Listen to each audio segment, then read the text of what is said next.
एक लड़की जो 18 साल की है, पिता की हालत नहीं कि घर चलाए तो बेटी और मां दोनों घर का खर्चा चलाने के लिए काम करती है।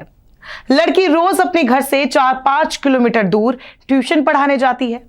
ठीक शाम 7 बजे के आसपास वो शहर के सबसे बिजी सड़कों में से एक पर शेयरिंग ऑटो लेकर घर जाती है। लेकिन एक रोज उस ऑटो में उसके साथ वो होता है जिसकी उसने शायद ही कभी कल्पना की होगी। बात लखनऊ की कर रहे हैं। लखनऊ की सबसे वीआईपी कॉलोनी है गोमती नगर। यहीं पर उसे ऑटो में 2 लड़के मिलते हैं।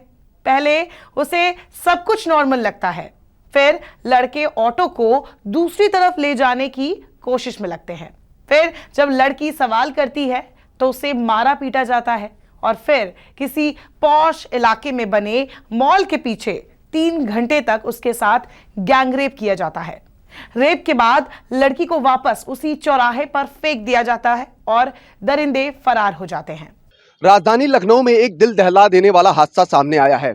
18 घंटे तक रेप पीड़िता 3 थानों के चक्कर लगाती रही, लेकिन थानों के जो अधिकारी हैं, जो एसएचओ हैं, उनके कान में जूं तक नहीं रेंगी और उस रेप पीड़िता को वो इस थाने से उस थाने चक्कर लगवाते रहे। आखिरकार बड़े अधिकारियों के हस्तक्षेप के बाद थाना विभूति खंड में उसका मुकदमा दर्ज हुआ और ये ठीक मेरे सामने जो हॉस्पिटल है, यहाँ पर उस महिला का मेडिकल कराने के लिए जो पुलिस के अधिकारी हैं वो यहाँ पर आए हुए थे। पुलिस अधिकारियों ने उसका मेडिकल कराया। मेडिकल कराने के बाद वो यहाँ पर उसकी जो और हालत उसकी नाजुक है, वो यहाँ पर एडमिट हो गई है। साथ ही मैं आपको बताना चाहूँगा कि वो घर की आर्थिक स्थिति को सुधारने के लिए अपने माँ बाप का हाथ बटाती है।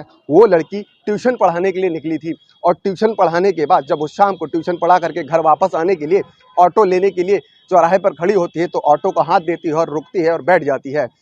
वो जो ऑटो चालक होता है और उसका एक जो साथी होता है, वो उसको अगवा कर एक शहीद पथ स्थित एक मॉल के पास उसको सुनसान जगह पे ले जा करके उसके साथ रेप करते हैं और 3 घंटे तक उसको अपने कब्जे में रखते हैं। उसके बाद जब वो बेसुध हो जाती है तो हुसड़िया चौराहे पर उसको फेंक करके चले जाते हैं। मामला 15 अक्टूबर को हुआ। रेप के बाद जब आरोपियों ने लड़की को हुसड़िया चौक के पास फेंक दिया तो वहां आम लोगों की भीड़ लग गई। जानकारी के मुताबिक लड़की पुलिस बूथ के बगल में ही खड़ी थी जहां से उसे फेंका गया था। वहां से पिंक बूथ की दूरी मुश्किल से 100 मीटर होगी। 2 पुलिसकर्मी आए भी, उन्होंने मामला पूछा और आगे निकल गए। चौकी इंचार्ज भी थे। लड़की ठीक से खड़ी भी नहीं हो पा रही थी। उसके पैरों और हाथों पर चोट थी, ब्लीडिंग हो रही थी। वो बड़ी मुश्किल से रेलिंग के सहारे खड़ी थी। फिर लड़की के कहने पर किसी ने उसकी मां को बुलाया।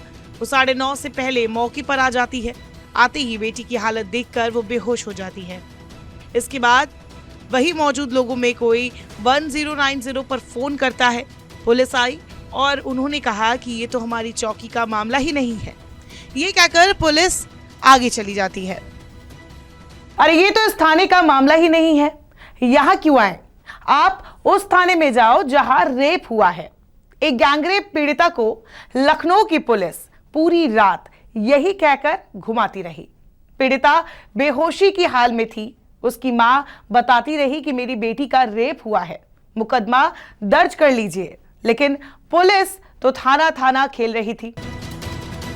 पीड़िता ने पुलिस को जो बताया और एफआईआर की कॉपी में जो लिखा है उसके मुताबिक वो 18 साल की है और 12वीं की स्टूडेंट है। अपडेट बता दें कि आरोपी इमरान और आकाश तिवारी दोनों पकड़े गए हैं। आकाश पहले पकड़ा गया और फिर इमरान को एनकाउंटर में पकड़ा गया। मुठभेड़ के दौरान उसके पैर पर गोली भी लगी। लड़की जलकारी बाई अस्पताल में अपना इलाज करवा रही है। उसकी हालत अब कम से कम पहले से बेहतर है।